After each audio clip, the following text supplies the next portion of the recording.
മാന്യ സദസ്സിന് വന്ദനം. മോദി വിരോധം തലയ്ക്ക് പിടിച്ച് ആവശ്യമില്ലാത്തതെന്തും വിളിച്ചു പറയുന്ന ഒരു വ്യക്തിയും അയാളുടെ ചാനലിൻ്റെ മലയാള പരിഭാഷ ഔദ്യോഗികമായി ഏറ്റെടുത്ത് തർജ്ജിമ ചെയ്യുന്ന മറ്റൊരു വ്യക്തിയുടെയും കഥയാണ് ഞാൻ ഇന്നിവിടെ അവതരിപ്പിക്കാൻ പോകുന്നത്. ഇയാൾ പറഞ്ഞ കുറച്ച് കാര്യങ്ങളും അതിനകത്തെ മണ്ടത്തരങ്ങളും ഞാൻ പറയാം. കേട്ടതിന് ശേഷം നിങ്ങൾ തീരുമാനിക്കുക ഇത് മണ്ടത്തരമാണോ അല്ലയോ എന്ന്.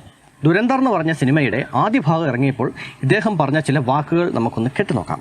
कि भारत पाकिस्तान में सबवर्सिव एक्टिविटीज के लिए अपने सीक्रेट एजेंट्स को भेजता है। असलियत यह है दोस्तों कि भारत सरकार ने कंसिस्टेंटली ऐसे सभी क्लेम्स को रिफ्यूट किया है। 2012 का ये आर्टिकल देखिए, भारत सरकार ने मना किया कि सुरजीत को इंटेलिजेंस एजेंसीज ने जासूस बनाकर भेजा था। 2016 का ये आर्टिकल देखिए, भारत सरकार ने पाकिस्तान के जासूस वाले दावों को रिजेक्ट किया। लेकिन धुरंधर फिल्म ऐसे ही एक सीक्रेट एजेंट को हीरो की तरह पेश करती है. കാര്യം മനസ്സിലായില്ലെന്നുണ്ടെങ്കിൽ ഇദ്ദേഹത്തിന്റെ ഔദ്യോഗിക മലയാള പരിഭാഷയായിട്ടുള്ള നമ്മുടെ ചേച്ചി ഇതിനെക്കുറിച്ച് വിശദമായിട്ട് നിങ്ങളോട് പറയുന്നതായിരിക്കും. നമുക്കന്ന് കേട്ടു നോക്കാം.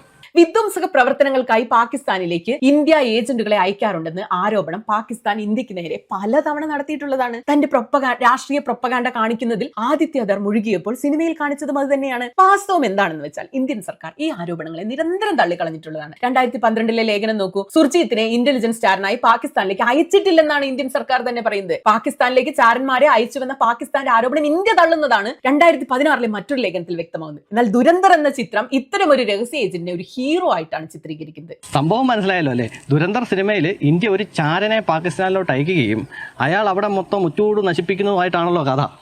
അപ്പം ടിയാൻ പറയുന്നത് എന്താണെന്ന് വെച്ച് കഴിഞ്ഞാൽ ഇങ്ങനെ ഒരു ചാരന്മാരെ ഇന്ത്യ അയച്ചതായിട്ട് എങ്ങും പറയുന്നില്ല പോലും. പാകിസ്ഥാൻ പല തവണ ചോദിച്ചു നിങ്ങൾ ചാരന്മാരെ അയച്ചിട്ടുണ്ടോടെയെന്ന്. അപ്പോൾ ഇന്ത്യ പറഞ്ഞു ഞങ്ങൾ അങ്ങനെയൊന്നും അയച്ചിട്ടൊന്നും ഇല്ലെന്ന് പറഞ്ഞ് ഇന്ത്യ അങ്ങോട്ട് നിഷേധിക്കുകയാണ് ചെയ്തതെന്നാണ് ഇയാൾ പറയുന്നത്. ഒന്ന് ആലോചിച്ച് നോക്കി, ഏതെങ്കിലും ഒരു രാജ്യം മറ്റൊരു രാജ്യത്തിലേക്ക് ചാരന്മാരെ അയച്ചു കഴിഞ്ഞാൽ അതങ്ങനെ വിളിച്ചു പറയുമോ? അതൊന്നാമത് ചിന്തിക്കേണ്ട കാര്യം. എന്തോന്നടേ ഇത് ചാരന്മാരെ അയക്കുന്നത് നാളെ നീളെ ചെണ്ട കൊട്ടി അറിയിച്ചിട്ടാണോ? ഓ, സമ്മതിക്കണം കേട്ടോ. ചാരൻ എന്നുള്ള വാക്കിൻ്റെ അർത്ഥമെങ്കിലും അറിയാമെങ്കിൽ ഇങ്ങനെ പറയില്ലായിരുന്നു. പോട്ടെ, നമ്മുടെ അയൽവക്കത്ത് നടക്കുന്ന കാര്യം നമ്മൾ മറ്റൊരാളോട് പറഞ്ഞു. അപ്പോൾ ഈ അയൽവക്കംകാരൻ ഇതറിഞ്ഞു. അയാൾ വന്ന് നമ്മളോട് ചോദിക്കും, എടാ നീ എൻ്റെ വീട്ടിൽ നടക്കുന്ന കാര്യം ഇന്ന ആളോട് പറഞ്ഞോടേന്ന് ചോദിച്ചു കഴിഞ്ഞാൽ നമ്മൾ എന്നാ ചെയ്യും? അത് നിഷേധിക്കും. അല്ലാതെ ഞാൻ നിൻ്റെ വീട്ടിൽ വന്ന് ഒളിച്ച് കേട്ടോ ഞാൻ അത് അവിടെ പോയി പറഞ്ഞതെന്ന് ആരെങ്കിലും പറയുമോ? ഇല്ലല്ലോ. ഒന്ന് ആലോചിച്ച് നോക്കിക്കേ, ഒരു ചാരനെ വിട്ടിട്ട് ഇന്ത്യ അത് പറഞ്ഞില്ല പോലും. ഷെടാ, ഇതൊരു ഭയങ്കര വിമാനമാണല്ലോ.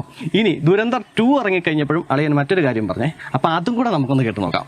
फिल्म में आतिक अहमद पर बेस्ड आतिफ अहमद का कैरेक्टर जेल से बाहर आता है, मीडिया को इंटरव्यू दे रहा है और तभी उसे गोली मार दी जाती है। और तो और फिल्म का कैरेक्टर मेजर इकबाल इसे पाकिस्तान में टीवी पर बैठकर लाइव देखता है, एक क्लीन इंटेलिजेंस ऑपरेशन। अब रियल लाइफ में क्या हुआ था? 15 अप्रैल 2023 को आतिक अहमद और उनके भाई अशरफ को पुलिस कस्टडी में लाइव टेलीविजन पर जर्नलिस्ट बनकर आए 3 हमलावरों ने गोली मार दी थी। आतिक अहमद ने कई दिन पहले सुप्रीम कोर्ट में पिटीशन दायर की थी कि उसे फेक इनकाउंटर में मारा जाएगा, और ऐसा जब एक्चुअली में हुआ तो ये साफ तौर पर यूपी गवर्नमेंट का लॉ एंड ऑर्डर फेलियर दिखाता है। अब यकीन नहीं करोगे दोस्तों, पार्लियामेंट में लोकसभा में नरेंद्र मोदी, अमित शाह और ओम बिरला ने उन्हें श्रद्धांजलि दी। श्री अतीक अहमद का निधन 15 अप्रैल 2023 को 60 वर्ष की आयु में प्रयागराज में हुआ। अब ये सभा दिवंगत आत्माओं में के प्रति मौन रहेगी। अगर ये एक इंटेलिजेंस ऑपरेशन था तो पार्लियामेंट में ट्रिब्यूट क्यों दिया गया?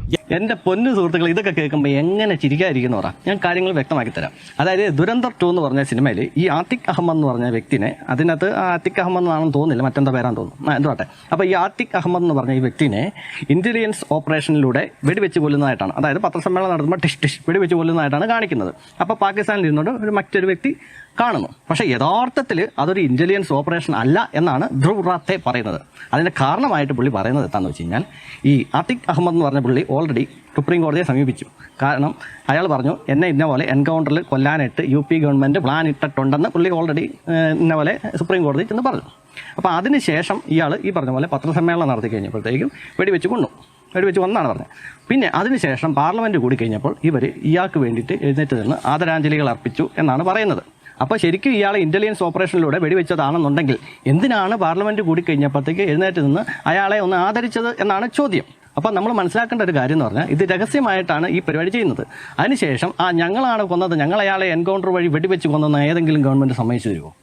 അതിനെയാണല്ലോ ഇന്റലിജൻസ് ഓപ്പറേഷൻ എന്നൊക്കെ പറയുന്നത്. മുമ്പേ പറഞ്ഞ പോലെ ചാരന്മാരെ അയച്ചെന്ന് ഇന്ത്യ സമ്മതിച്ചിട്ടില്ലെന്ന് എന്ന് പറഞ്ഞ പോലെയല്ലേ ഇതും. ഇവരുടെയൊക്കെ വിചാരം എന്താ പറയുക, ഇന്ത്യയിൽ നടക്കുന്ന സകല കാര്യങ്ങളും ഇവരെ രണ്ടുപേരെയും പിടിച്ചിരുത്തിയിട്ട് നമ്മുടെ മിലിറ്ററി ഉദ്യോഗസ്ഥരും അതുപോലുള്ള പ്രധാനമന്ത്രിയും അജിത് ഡോവലിനെ പോലുള്ളവരൊക്കെ ഇവരെ പിടിച്ചിരുത്തിയിട്ട് ഇവരോട് സംസാരിക്കണം. അതെ, ഞങ്ങൾ ഇന്നത്തെ ഓപ്പറേഷനാണ് ചെയ്യുന്നത്, അടുത്ത് ഞങ്ങൾ പാകിസ്ഥാനെതിരെ ഇന്ന പോലത്തെ ഒരു പരിപാടി പ്ലാൻ ചെയ്തിട്ടുണ്ടെന്നൊക്കെ പറഞ്ഞ് ഇവരോട് സംസാരിക്കണം. ഇവർക്ക് കൃത്യമായിട്ടുള്ള വിവരങ്ങൾ ഇന്ത്യ നേരിട്ട് കൊടുക്കണം. എന്നിട്ടുള്ളൂ ഇന്ത്യ ഓരോ കാര്യങ്ങൾ ചെയ്യാൻ പറ്റുള്ളൂ. എൻ്റെ പൊന്നു സുഹൃത്തുക്കളെ, ഓരോ രാജ്യത്തിനും അതിൻ്റേതായിട്ടുള്ള രഹസ്യങ്ങളും മറ്റുമൊക്കെ ഉണ്ട്. അതെല്ലാം കൂടെ എടുത്തിട്ട് കണ്ട പത്രങ്ങളിലും മറ്റൊന്നും കൊടുക്കാൻ പറ്റുമല്ല. ഇനി ഇന്ത്യ ചെയ്തതായിട്ടുള്ള പല കാര്യങ്ങളും പത്രങ്ങളിൽ വരുന്നത് മറ്റൊരു രീതിയിലായിരിക്കും. ഔദ്യോഗികമായിട്ട് മറ്റു രീതിയിലായിരിക്കും ഇവർ സംസാരിക്കുന്നത്. അത് അങ്ങനെ ചെയ്യാൻ പറ്റുള്ളൂ. അല്ലാതെ എല്ലാം പറ്റും. നമ്മൾ ഈ വിവരാവകാശ നിയമപ്രകാരം ഒരു കാര്യം എഴുതി അങ്ങ് ചോദിച്ചു കഴിഞ്ഞാൽ ഉടനെ കിട്ടുന്ന ഐറ്റമൊന്നും അല്ല. ഇന്ത്യയുടെ എല്ലാ തരത്തിലുള്ള ആണവ രഹസ്യങ്ങൾ വരെ ഞങ്ങൾ അറിയണം എന്ന് പറഞ്ഞു കഴിഞ്ഞാൽ ഇതൊക്കെ നടക്കുന്ന കാര്യം വല്ലതും ആണോ? ഇന്ത്യ മാത്രമല്ല, ലോകത്തുള്ള സകല രാജ്യങ്ങൾക്കും അവരുടേതായിട്ടുള്ള രഹസ്യങ്ങളും മറ്റുമൊക്കെ ഉണ്ട്. അതെല്ലാം മറ്റും ഈ തുറന്നു പറഞ്ഞ് അല്ലെങ്കിൽ പത്രമാധ്യമങ്ങൾ വഴി റിപ്പോർട്ട് ചെയ്യാൻ പറ്റുന്ന ഒന്നും അല്ല. അത് ആദ്യം മനസ്സിലാക്കുക.